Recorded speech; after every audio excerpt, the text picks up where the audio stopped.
Green morning किसान भाइयों, इस वीडियो में हम जिंक तत्व की फसलों को जरूरत, इसकी कमी से होने वाले प्रभावों और उसके समाधान के बारे में बात करेंगे। दोस्तों, जिंक पौधों के विकास के लिए 17 पोषक तत्वों में से एक अति आवश्यक सूक्ष्म पोषक तत्व है।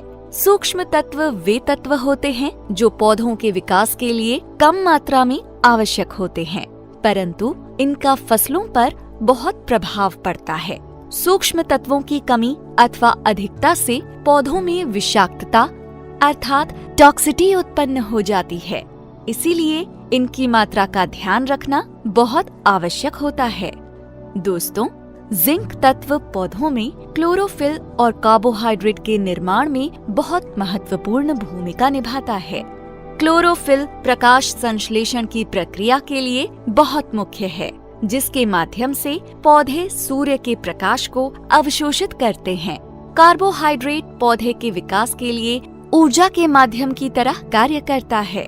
पौधों में जिंक ऑक्सीजन और स्टार्च का निर्माण का एक मुख्य घटक है। फसलों के उत्पाद में जिंक तत्व की पूर्ति और फसलों जैसे धान, गेहूं, मक्का, कपास, मूंगफली, लहसुन और सरसों आदि में उपज की मात्रा और गुणवत्ता बढ़ाने में बहुत महत्वपूर्ण है। जिंक पौधों में से प्रोटीन और एंजाइम क्रियाओं का मुख्य भाग है। जिंक की कमी के कई कारण हो सकते हैं। उदाहरण के तौर पर, पहला, कार्बन की कमी वाली दोमट मिट्टी। दूसरा, कैल्शियम और मैग्नीशियम की अधिकतम वाली मिट्टी। तीसरा, खारी मिट्टी अर्थात जिन क्षेत्रों में पानी खारा हो। चौथा, फास्फोरस की अधिकता वाली मिट्टी। पांचवा, जल भराव वाली भूमि में जिंक की कमी पाई जाती है। इसकी कमी के मुख्य लक्षण नई और मध्यम उम्र की पत्तियों में सबसे पहले दिखाई देते हैं।